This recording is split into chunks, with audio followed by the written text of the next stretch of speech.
Hello, everyone. Welcome to Beyond the Noise. We're on air. You're tuning in. Thank you so much for watching with us today. This is our very first episode of our podcast. Today, we're going to be discussing our lived experiences in the North or in the high Arctic. As most of you may know me or not know me, my name is Shanice Nakuyak. And I'm Charles Zikalala. Our podcast is called Beyond the Noise. And so today we are going to be sharing with you our lived experiences, as Shanice mentioned before, that of the high Arctic, my life also in Africa, and then transitioning to this part of the world in Canada. Mm-hmm. So, just when people start dating, you have to get to know one another a little bit better. Charles is really good at just hitting it right in, going hard. Of course. But we'll do slow transitions here. Charles, I've been with you for 6 years, but Yes. a lot of people don't know you, and some that know you might not know all the good things about you. So, do you want to share a little bit about maybe your name, where you come from as well? Yeah, so as some of you will know me, I am a Ghanaian and also a South African descendant.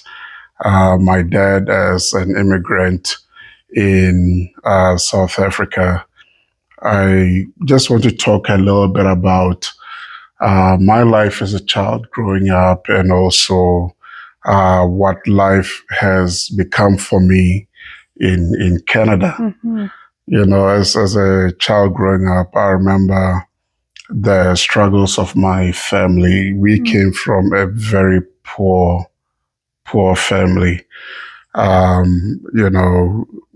Food to eat on a day-to-day basis was a struggle.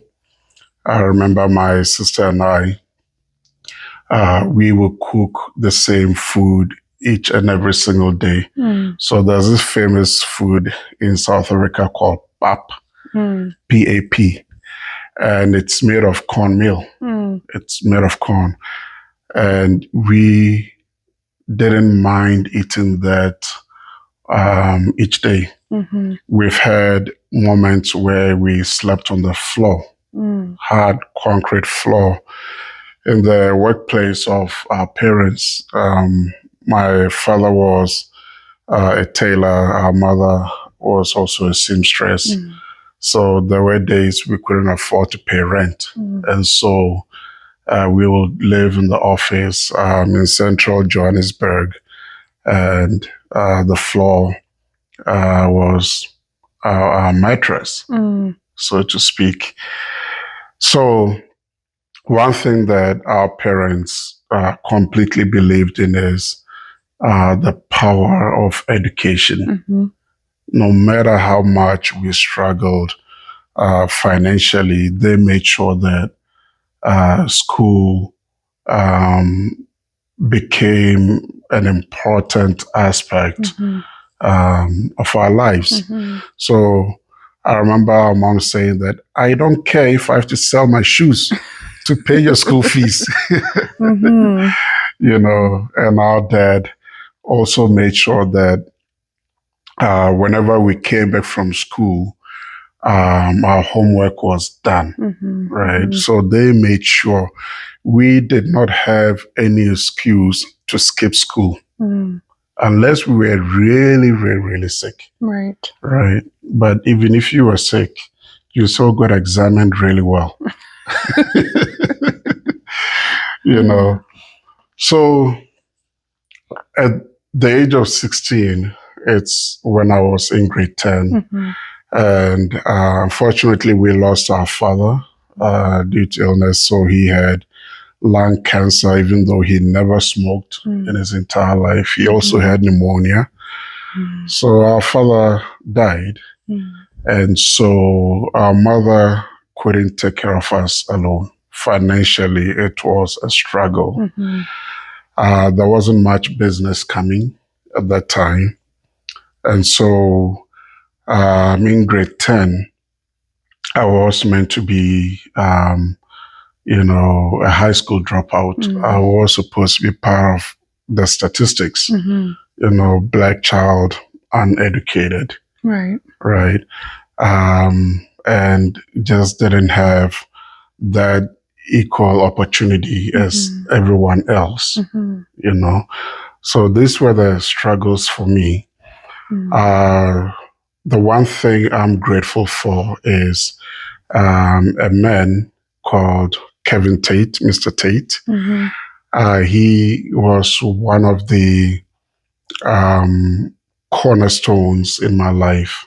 And till today, whenever I go to South Africa, I make sure to pay him a visit. So Mr. Tate got me scholarship through a company called Avocado Vision, or Avo Vision, I think. And so they paid for my school fees. They paid for my boarding fees. And so from grade 10 through to grade 12, they came in really handy. They supported me through my education. And I was one of those people that I was a great sportsman. So rugby was my favorite sport, my best sport, actually, where my friends used to call me Beast Van Donner. So Van Donner is an Afrikaans word. So to donner a person means to beat up a person, right? Not that I engaged in a lot of physical altercation, but I was one of those strong sports people that was hard to tackle. Well, I mean, your physical build, it explains that right now. Yeah, so I truly enjoyed playing the game of rugby. And through sports, I managed to find my way to Canada. And I just want to share with people that there's no such thing in this world as that you can't. You can. We may not all have that academic ability, but some of us may also be good with sports or, working with your hands. Right. We all have different gifts, and I truly believe in that. So for me, sports, of course, I was academically inclined as well, but sports is what really got me to Canada. I applied for a visa to the UK first, right after high school in 2007, where I wanted to travel to London to play with the London Wasps. And I applied for my UK visa and it was denied. I was not approved. And for me, that almost shattered my world.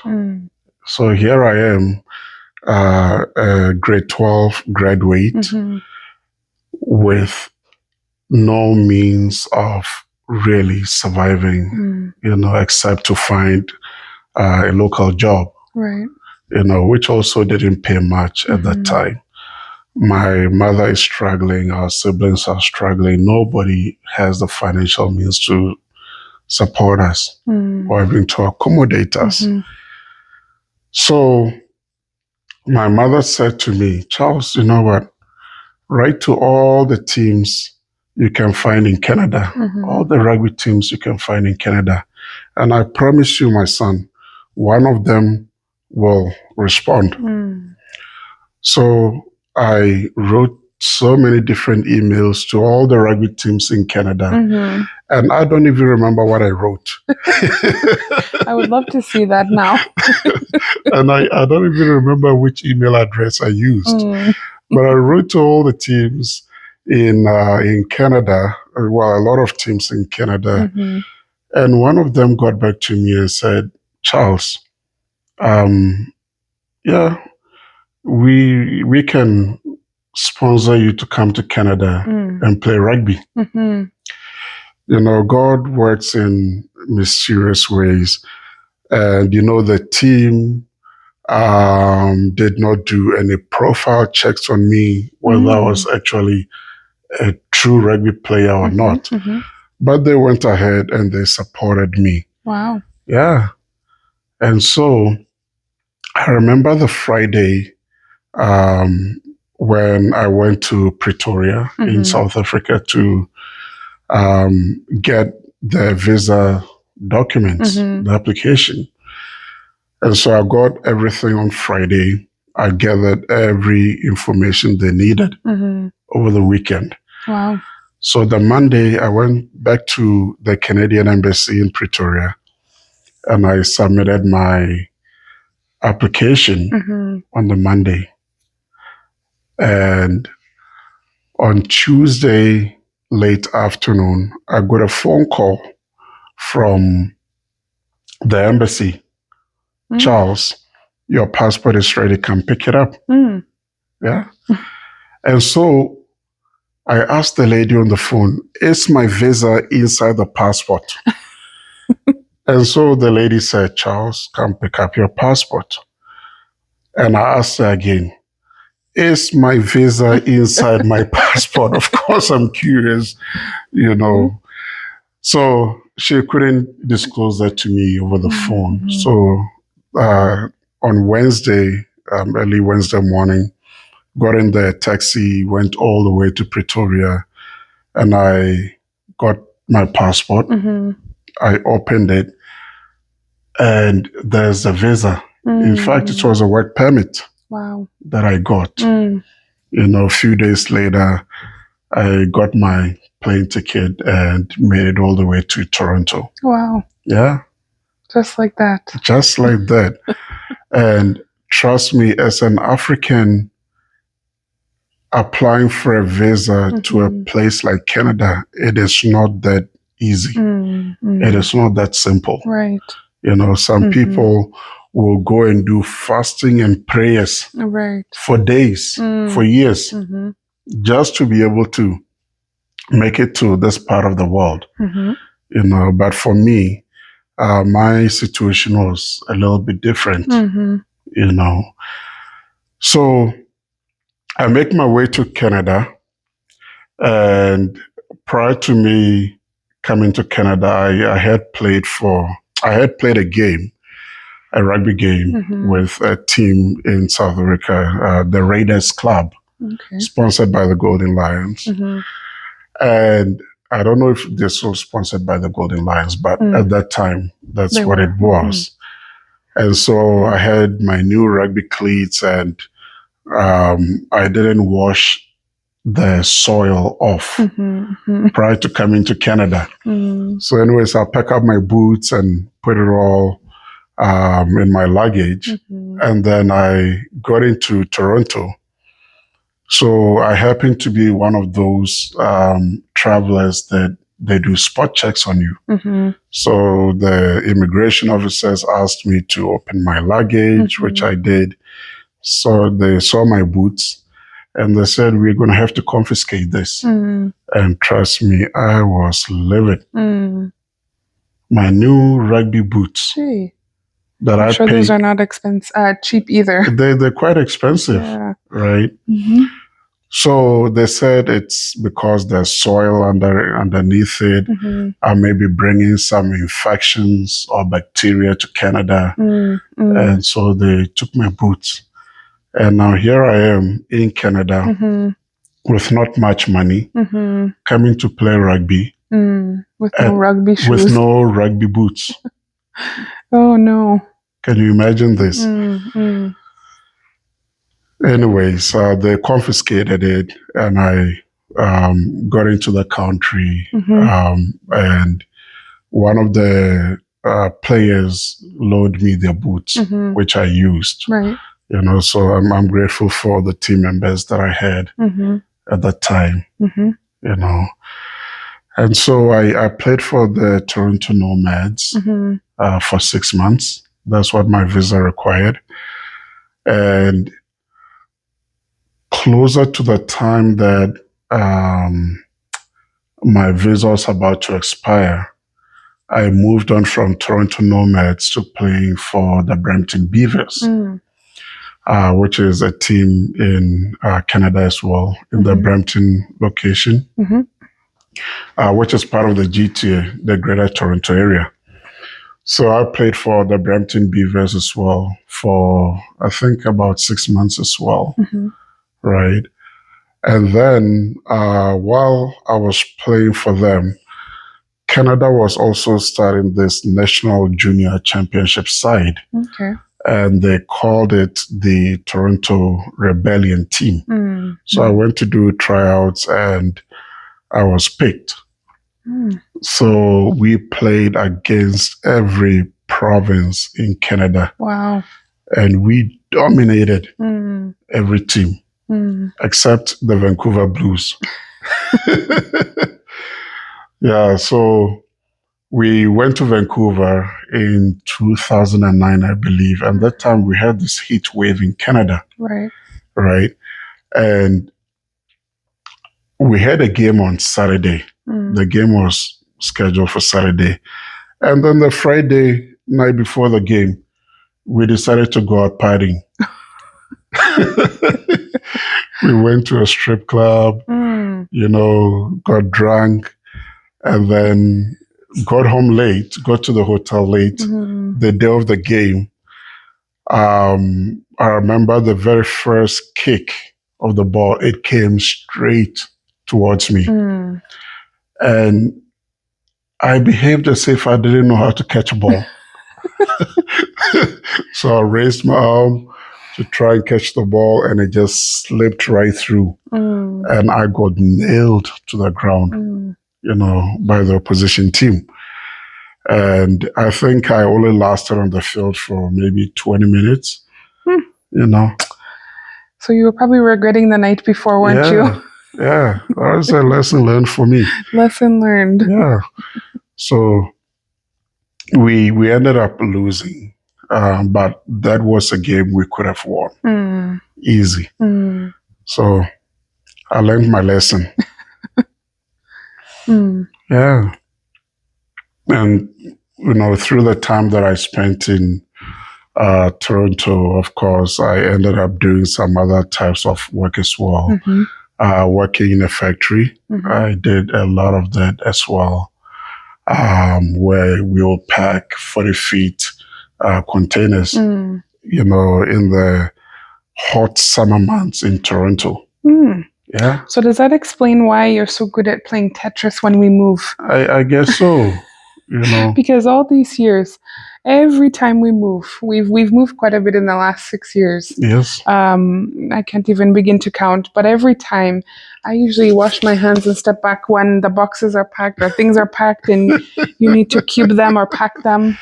Yeah. Oh, okay. Yeah. So that's where my skills, I guess, comes from.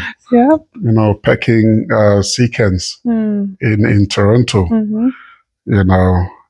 And even at that time, life was so a struggle, a new immigrant to Canada.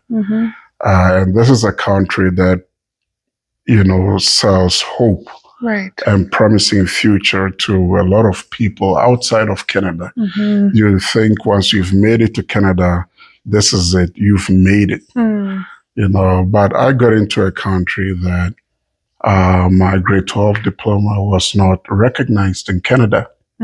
So I had to go back to grade 12. In fact, grade 11. I repeated grade 11 and 12, where I did adult education just so I can have a grade 12 high school diploma. Right. So that was one of the struggles I faced in Canada.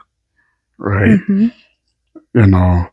So life in Canada, as an immigrant, truly was challenging. It presented so many difficulties. And also, if you don't have the right support or the right people in place to guide you, really, you struggle a lot, right? Yep. But in 2012, and this is where it gets really exciting, in 2012, where a friend of mine invited me to Cambridge Bay Nunavut to his wedding. And I was only meant to be there for 1 week. 1 week. 1 week of wedding celebrations. Yes.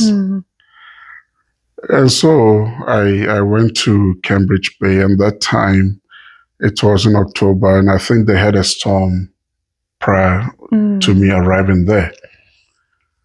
And here I am in my jeans and snake shoes, looking all fancy. I didn't do my homework. I got to Yellowknife, and then my flight to Cambridge Bay, I was cold. Really, really, really cold. So you didn't do your homework? No, before going to Nunavut? I didn't. I thought it was hot like Toronto. Oh, no. I lied to myself. Right. So I got there, and the week that I was supposed to come back, my friend asked me, or I think his mother-in-law had asked me if I could stay for a little bit longer, because my friend he didn't have anyone in Cambridge Bay. So I extended my stay for 1 month. I moved to BC with them for 2 months, where I also played rugby there with Burnaby. And then I came back to the north, and 13 years later, I was still living in Cambridge Bay. And of course, the time that I lived there, I held many diverse roles, created new businesses, started my own driving school, did that for a while, then transitioned to providing taxi services for the community of Cambridge Bay. And over the years managed to upgrade my education, getting social services diploma, and then getting my bachelor's degree in social work. And then officially now a master's degree holder in social work. Wow. That's truly, truly inspirational. As a Black guy moving from not just any ordinary Black guy, one unique, strong individual moving all the way from Africa, all the way to Canada, Cambridge Bay, and all the way to Alberta, and obtaining your master's degree. Getting my master's degree. Wow. How does that feel? I still can't believe that I hold a master's degree today. When I used to hear the word university, it was just too complex for me. It sounds scary. It is scary. Yeah, very, very scary. And we must not forget the first in your family. Is that correct? Yes, the first in my family to be a master's degree holder. So it's quite an achievement, really. It truly is. Yeah. Yeah, and then getting used to the Arctic, meeting different people, and then I got to meet you. Somehow. Oh, yeah. That's beautiful. Yeah, it is. Thank you so much for sharing. And the funny thing is we met in the capital of where I grew up, Yellowknife. So I think that is something special. Growing up in Yellowknife, I truly didn't think I would find what the romantic movies nowadays call the love of your life. Yeah. You are the love of my life, but thank you. In the romantic movies, you see how things are similar to you and how you've grown up. We started with very minimal. I was raised by a single father. He was raising my brother and I. So just to kind of go back a little bit more, I was born and raised in Yellowknife, Northwest Territories. My mom is originally from Cambridge Bay, Nunavut, and my dad is from Portabass, Newfoundland. So I am mixed of those two cultures.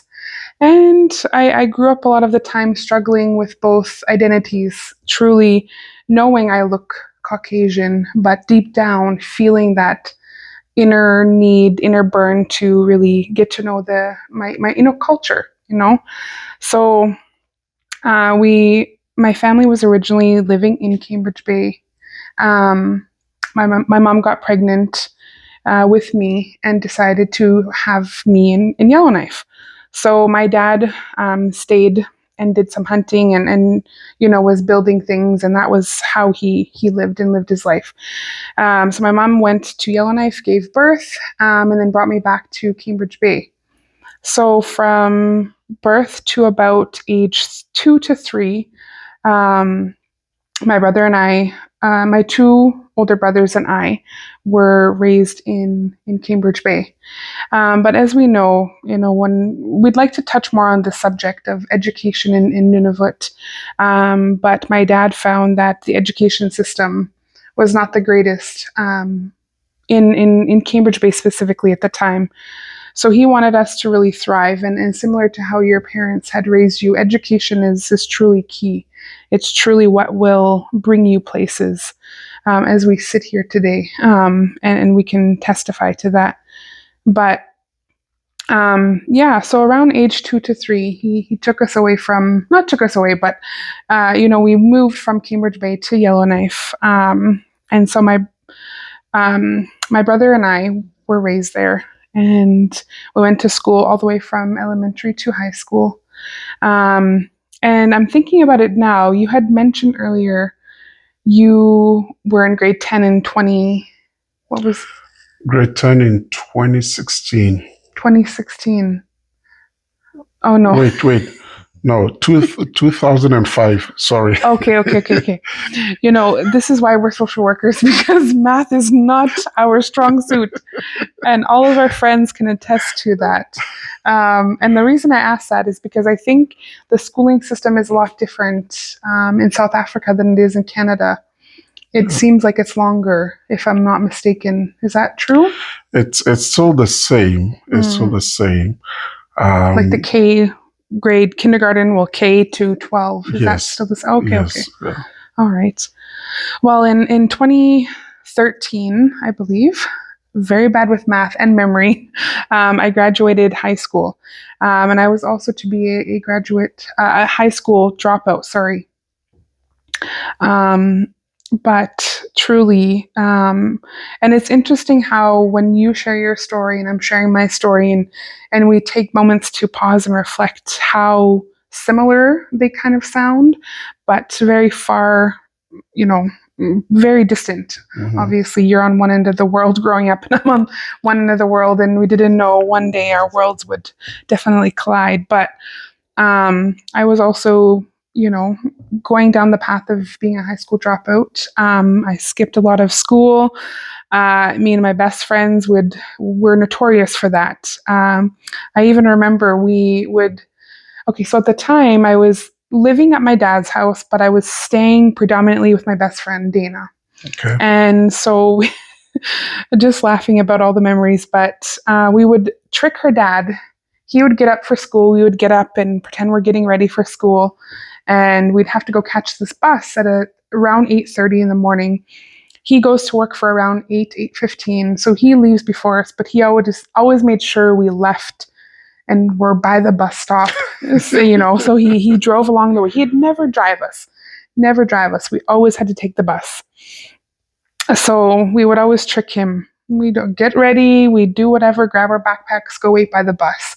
As soon as we see his car leaving and we'd see it down the road and it's gone, we'd run right back home and fall back asleep again. Oh my. So those were some really fun times. But again, didn't know really how that would have played in me being a almost high school dropout. But it was many thanks to a dear friend of mine who I can call friend now, because she used to tell me, not until you graduate, you can't call me your friend. You always got to address me by Miss Lovett. So that's Kathy Lovett. She really took me under her wings and made me appreciate life and see all the good things that I can achieve and see how smart I truly am. Yes, I can agree to that. Sometimes I think you're way smarter than me. But I also know of the social issues that you experienced as a child growing up with your siblings. Yeah. It was tough. My dad, like I said, was a single father, working sometimes two jobs at a time. He was doing his regular job. He was a water truck driver. And then on the side, he would kind of build things for his friends. He was a carpenter. And I remember one morning, actually, my mom was in the picture for a certain amount of time. But then alcohol became a huge factor in our family, unfortunately. And so we were at the tender age of probably 5. I was 5. My brother was 8 at the time. And that was our first encounter with social services in Yellowknife. We were taken away just for the night, so we were safe. And then my dad, the next day, sobered up. My mom was still continuing, unfortunately.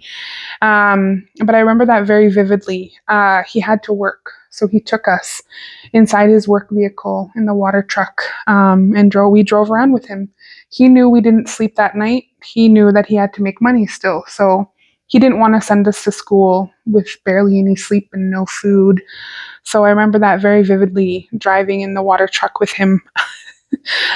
He was playing music. I got the sleep on the seat. My brother had the floor because I'm the princess of the family.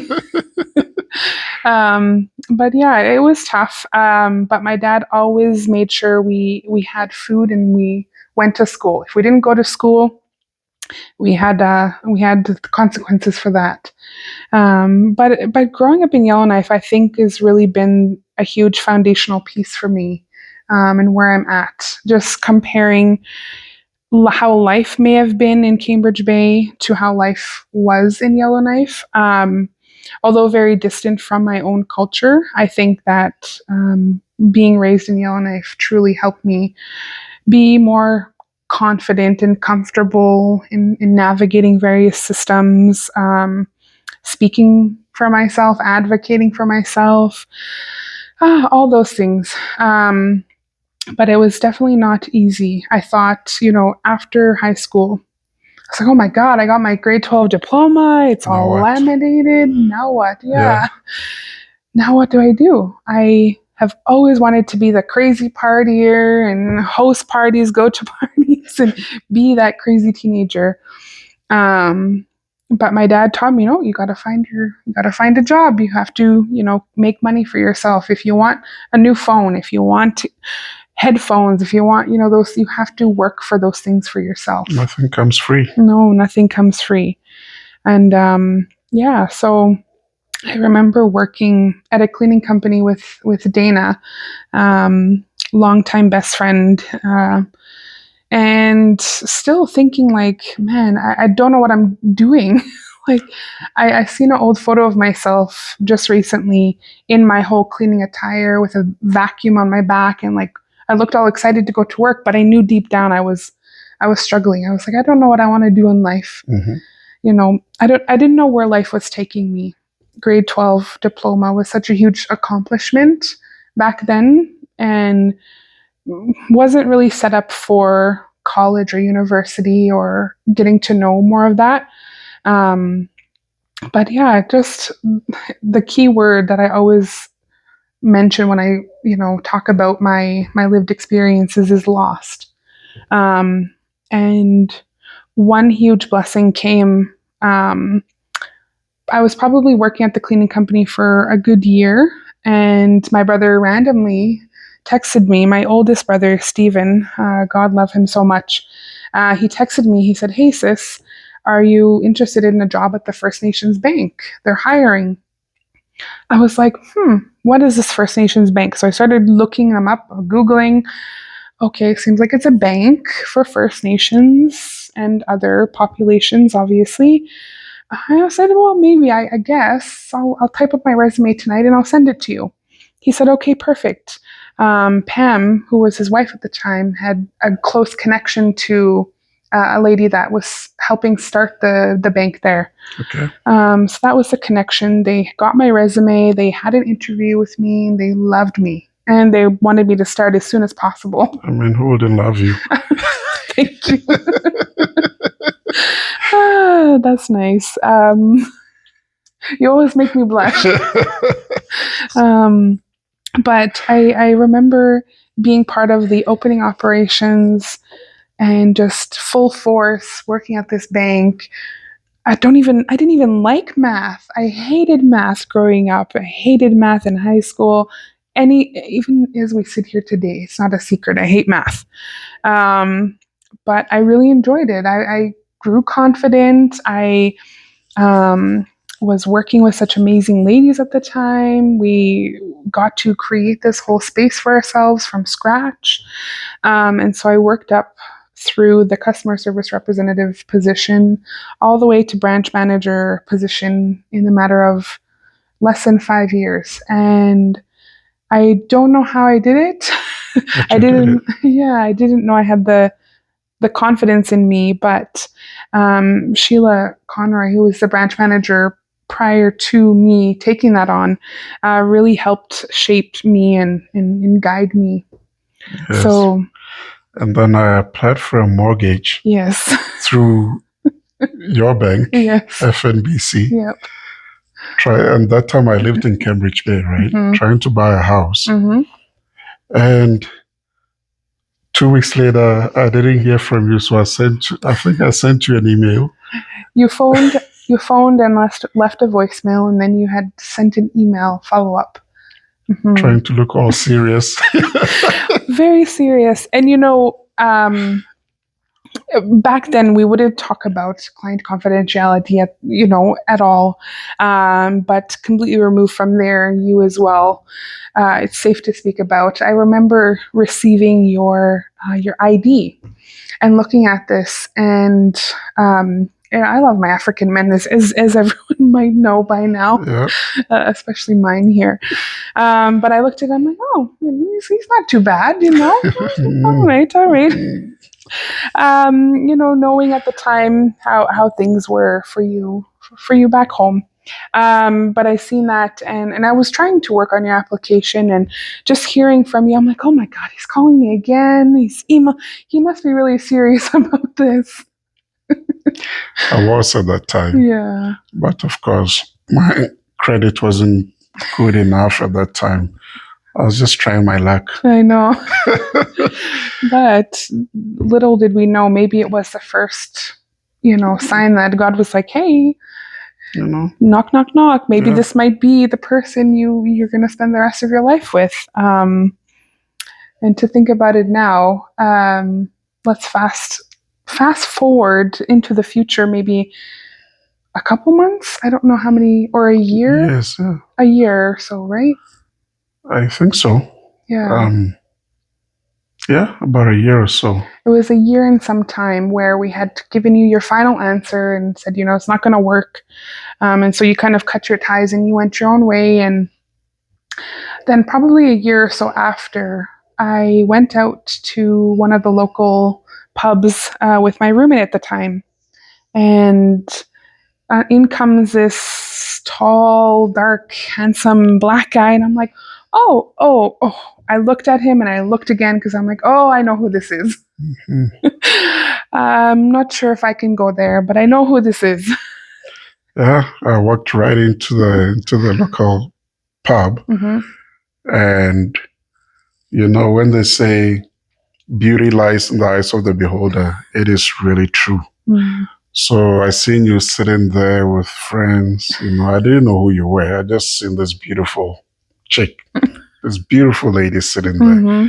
So I came, sat by the table, and I introduced myself. Mm-hmm. You introduced yourself as well. Mm-hmm. I knew the other people around the table. Mm-hmm. I just didn't know you. Mm-hmm. And then you're like, your name is Shanice Nakuyak.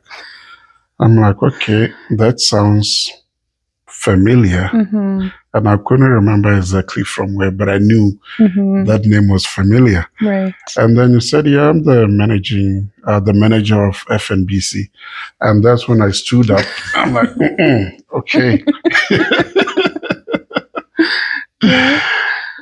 And through that engagement is where we started to get to know each other more. Mm-hmm. And, being together now for 6 going on 7. Mm-hmm. So I am very happy. I'm very excited, Mm-hmm. that really we got to meet that day. Mm-hmm. Me too. Yeah. I think it was definitely, if fate is as true as the romantic movies, it is as true as the romantic Yes, movies. I couldn't agree more. Yeah. I remember even getting to know each other and me telling you how much I hate men having long nails, like just in general. Yeah.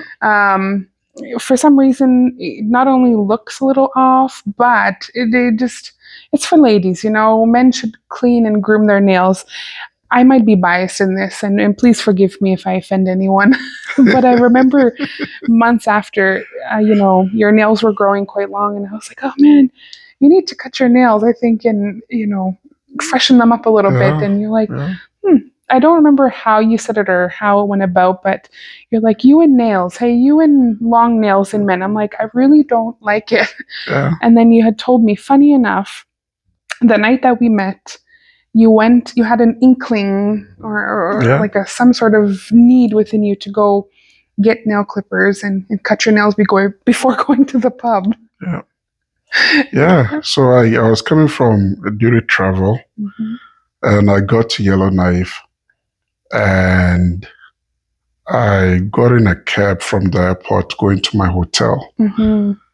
And I don't know what came upon me, but I said to the driver, let's stop at Walmart. I just want to pick up nail clippers. And out of all the things I could buy from Walmart, I went in there to buy only one nail clipper. And so I got to my hotel, unpacked, and I decided to head out to Boston Pizza to go get something to eat. And I carried this nail clipper in my pocket. Ask me why, I have no idea. But I did. Yep. And so I had my meal at BP's, and then after that, I dined alone. There was no one with me. So after that, I'm like, I wonder what's happening in Yellowknife. I'm curious. I wanted to go and check out this pub, right? So prior to me coming to the pub, I stood outside my hotel. Sorry. On the corner. On the corner, because from my hotel to BP's wasn't far. Yeah. So I came around the corner, stood outside my hotel, and then I clipped my nails on the street. Yep. And then I put the nail clipper in my pocket, and then I decided to come to the pub. Yeah. Walked in there, and there you were sitting with your friends. Yep. And funny enough, I didn't want to go out that night, but we had just gotten there maybe 10 to 15 minutes before you got there. Yeah. Yeah, truly was fate, truly was meant to be. And I just think of like all of the things we've gone through in the last 6 years, all of the adventures we've been on. And, we wanted to focus this episode on our lived experiences, and it truly shows how two paths really can intertwine and collide, mesh together, and continue from there. I think I've seen both of us grow immensely in the last 6 years, going from what we started as, both individually, what we were going through mentally, emotionally, and to now where we are. It's amazing. It's an amazing story. You touched on something. You talked about growth, and what I also believe in this world is that if one is going to ever become successful, it is very much also dependent on the person that you're growing with. Yep. Having you in my life, you supported me through my emotional pain, my losses, and, you know, getting me to a point where I believed that I could further my education and achieve a master's degree. Right. And then for you as well, you know, as now an educated Inuk, indigenous person with a bachelor's degree in social work. Yes. Oh, Yes. you know, it's beautiful. It's worth celebrating. It is. Right. Yep. Not a lot of people, especially of our demographics, you know, have that opportunity to achieve what we have. Right. We go through a lot of social stereotypes on an everyday basis. We go through experiences where, you know, in certain spaces, we do not belong. Right. And it's not that there's anything wrong with us. Right? We are quite strong, capable, intellectual. We have every innate ability there is, right, you know, to challenge ideas, to challenge theories, yep, you know, and belief systems, right? We are that capable, yeah, we are. you know. Yep. I used to walk through stores, you know, and I'll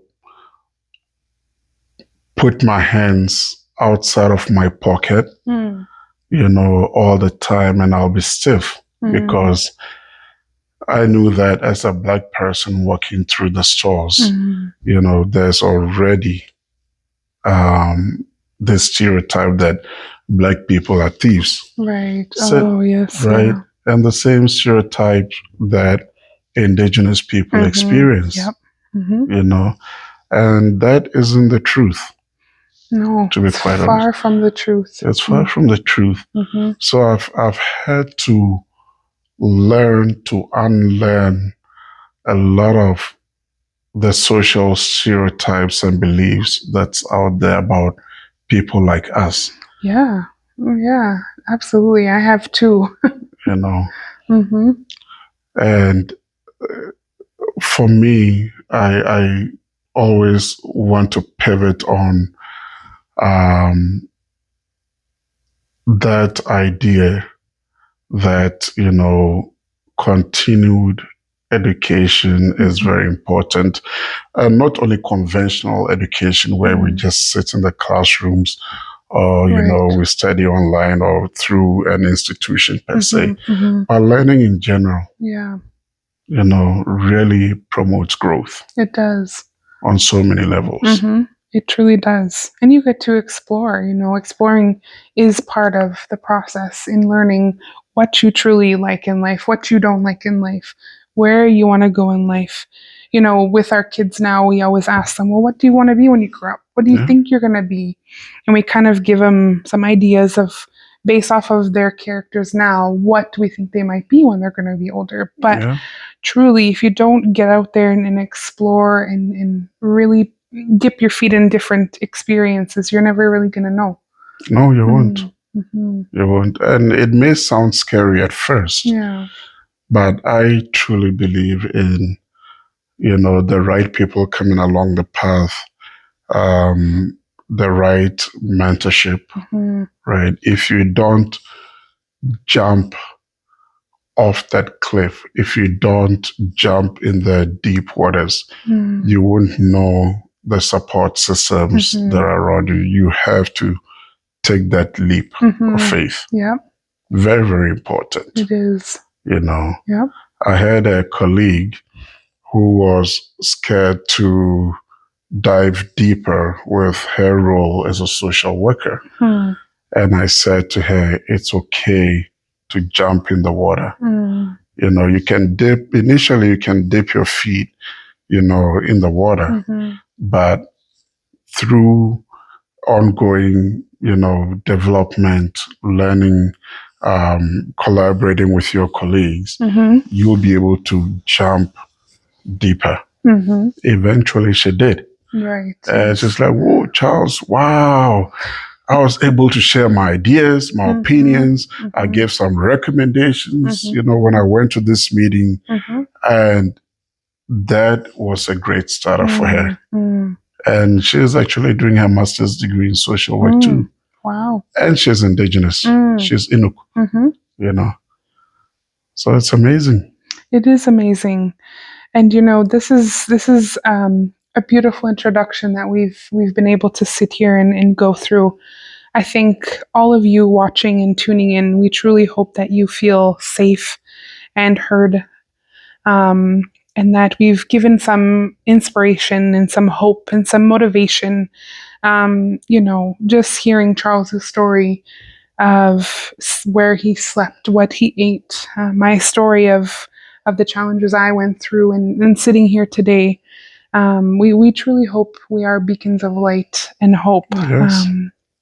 And we also find that within you too, because, we have our days, we have our times, but the most important thing is remaining positive and optimistic and never doubting yourself. I think one of the beautiful blessings that Charles has, instilled within me is confidence. I think Yes. I lacked a lot of confidence, and even to be behind a camera in this setting, I would have never imagined.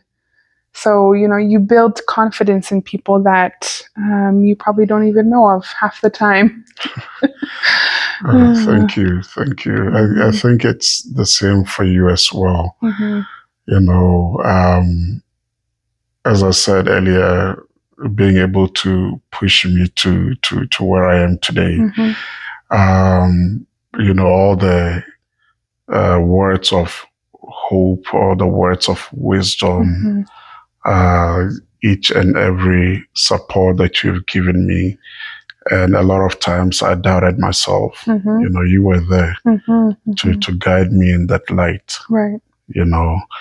I remember days where I thought I was the most useless person on earth, but you came through for me, right? You inspired me, and I want to thank you for that. Anytime. I will do it for another 6 more years. Yeah, and same to our viewers. We truly want you to believe that you have what it takes to make it in life. Do not give up. Keep on going. Yes. And just keep looking for positive people in your life, every single day. We always look at our circle of support. And trust me, it is very, very small.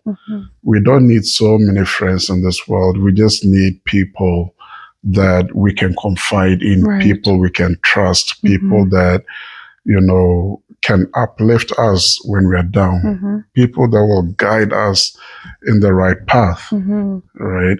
These are the people that we want in our lives. And I hope you can find your person, you can find your group, the people that truly can be there for you when you need it.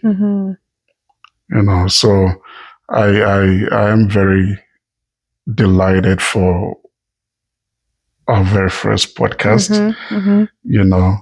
and I'm also learning a lot about social media that I didn't know. So it's one thing that I'm grateful for. She's teaching me all the ins and outs. So this is very new to me as well. Yeah. A lot of it is very new for me too, but I've always been intrigued by social media and what you can create, the views you can build, the community you can build.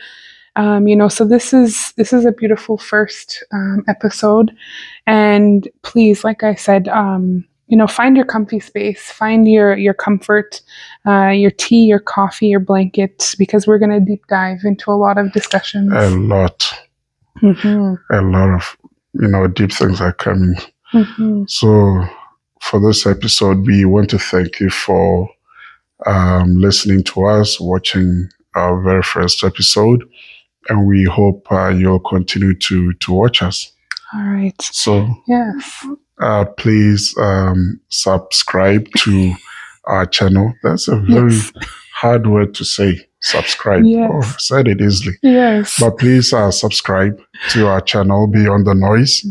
And we look forward to getting feedback from our viewers as well, things that we can talk about. And again, Beyond the Noise is also a channel where we want to have deep, hard, sensitive conversations that people may not be so comfortable talking about. Yeah. But we hope to raise awareness. We hope to educate people through our platform. Yes. And we also want to learn from you because learning is bi-directional. It is. Okay. All right. So this is Beyond the Noise with Charles and Shanice. We're coming off air. We'll see you next episode. Bye-bye.